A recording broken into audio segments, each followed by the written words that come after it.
Assalamualaikum warahmatullahi wabarakatuh. Selama berabad-abad, berbagai agama dan suku di seluruh dunia telah menyimpan rahasia yang menghebohkan tentang sebuah pohon yang diyakini memiliki kekuatan dan makna spiritual yang luar biasa. Pohon ini dikenal sebagai pohon kehidupan dan akhirnya rahasia yang disembunyikannya oleh seluruh agama dan suku terungkap.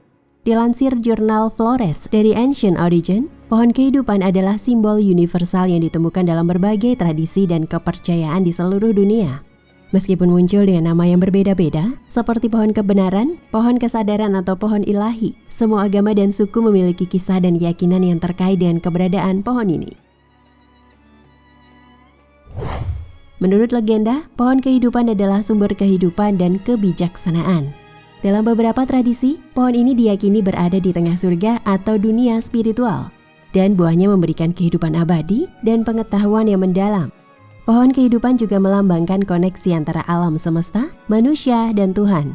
Banyak agama dan suku mengaitkan pohon kehidupan dengan konsep kehidupan yang abadi dan reinkarnasi. Mereka percaya bahwa setiap manusia memiliki hubungan yang erat dengan pohon ini.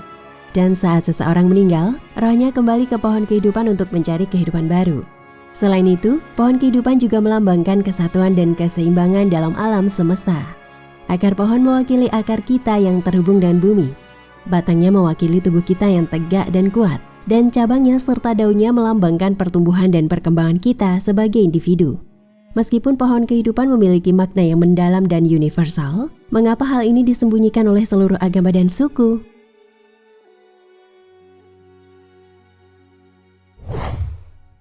Pohon kehidupan dalam Islam. Sidratul Muntaha sangat familiar di kalangan umat Islam.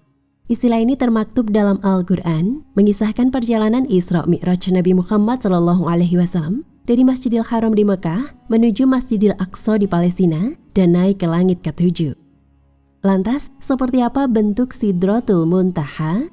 Pohon yang disebut dalam Al-Quran tersebut, secara harfiah, Sidratul Muntaha adalah pohon bidara. Nama lainnya adalah pohon kehidupan. Mengenai bentuk dan lokasinya, hanya Allah Subhanahu wa Ta'ala yang mengetahui, karena termasuk perkara gaib. Namun atas izinnya, tidak mustahil bagi seorang makhluk untuk mengetahuinya. Seperti Nabi Muhammad SAW. Mengenai seperti apa bentuk Sidratul Muntaha, informasi sepenuhnya ada di dalam Al-Quran dan hadis. Dikutip dari NU Online, dalam Al-Quran, informasi tentang Sidratul Muntaha disebutkan dalam surat Saba ayat 16 dengan makna pohon bidara, surat Al-Waqiah ayat 28 dengan makna pohon bidara yang tidak berduri, serta surat An-Najm ayat 14 dan 16. Dalam surat An-Najm ayat 13 disebutkan, sungguh dia Nabi Muhammad benar-benar telah melihatnya, Jibril dalam rupa yang asli pada waktu yang lain, yaitu ketika di Sidratul Muntaha.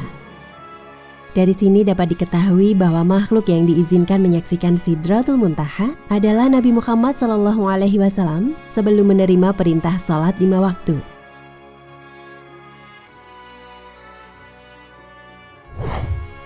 Pohon kehidupan dalam Buddha. Kalpawreksa disebutkan sebagai pohon kehidupan, di mana dalam bahasa Sanskerta dari kata kalpa yang berarti ingin dan taru, reksa yang berarti pohon.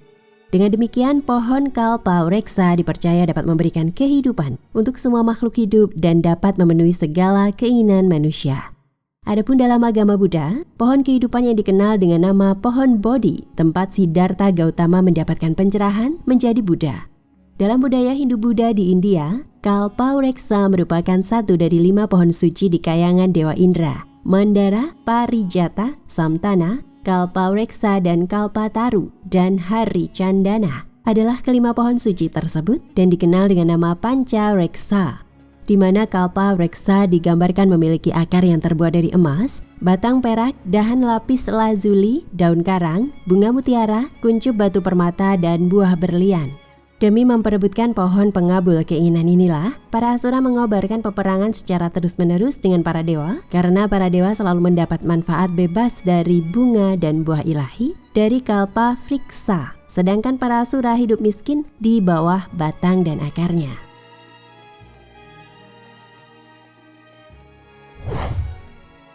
Pohon kehidupan dalam Zoroaster. Pohon cemara adalah salah satu motif terindah yang ditemukan di permadani Persia dan merupakan simbol yang sering muncul dalam seni rakyat Zoroaster. Motif ini melambangkan keabadian dan umur panjang. Hal ini karena pohon cemara adalah beberapa pohon yang hidup terpanjang di dunia, dan juga karena pohon cemara adalah pohon hijau yang tidak mati selama musim dingin, tetapi tetap segar dan hijau sepanjang tahun, tahan terhadap dingin dan kegelapan. Cabang-cabang pohon cemara memainkan peran penting dalam upacara kuil Zoroaster dan biasanya ditempatkan atau dibakar di atas altar. Mereka juga ditanam di sekitar kuil untuk menaungi makam orang-orang yang memiliki kepentingan religius. Dalam agama Zoroastrianisme, menebang pohon cemara dikatakan membawa kesialan. Hal ini diibaratkan menghancurkan keberuntungan seseorang dan membiarkan kemalangan dan penyakit masuk. Dihormati dan bahkan saat ini, pohon-pohon ini tetap menjadi salah satu simbol terpenting dalam agama tersebut.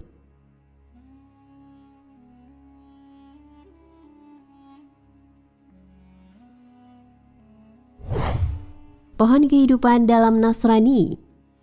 Di dalam agama Kristen, pohon ara disebutkan sebagai salah satu pohon yang namanya diabadikan di dalam Alkitab Ibrani dan Kitab Suci Perjanjian Lama agama Kristen. Pohon ara merupakan pohon ketiga yang disebutkan di dalam Alkitab Perjanjian Lama sebagai pohon kehidupan ataupun pohon pengetahuan tentang yang baik dan yang jahat. Dikisahkan misalnya, Adam dan Hawa menyematkan daun pohon ara dan membuat cawat untuk menutupi tubuh mereka setelah mereka tahu bahwa mereka telanjang. Kitab Kejadian 37. Dalam Perjanjian Baru, Yesus mengutuk pohon ara karena tidak menghasilkan buah. Mat 21:19-21 dan MRK 11:13. Namun di tempat lain, Yesus menggunakan pohon ara untuk pengajarannya. Luke 6:44, 13:6, 7, 17:6. Sedangkan dalam agama Islam, nama pohon ini diabadikan dalam salah satu surat di dalam Al-Quran yang bernama Atin, yang mempunyai arti pohon ara. Jadi hampir semua agama mayoritas menyinggung nama pohon ara.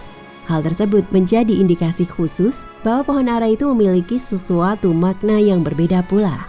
Menelisik ihwal pohon ara, ternyata pohon ara itu unik. Di manakah keunikannya? Pertama, pohon ara itu disebut sebagai tanaman suci oleh berbagai agama. Contoh, dalam agama Buddha, Sang Siddhartha Buddha Gautama mendapatkan pencerahan saat duduk di sebuah pohon bodhi, tak lain adalah pohon ara. Dalam agama Hindu, pohon ini disebut dengan nama pohon dunia yang akar-akarnya menjulang menjadi sumber dari sungai Saraswati. Wallahu a'lam bishawab. Nah pemirsa Ensiklopedia Al-Fatih, sampai di sini perjumpaan kita kali ini. Semoga menginspirasi.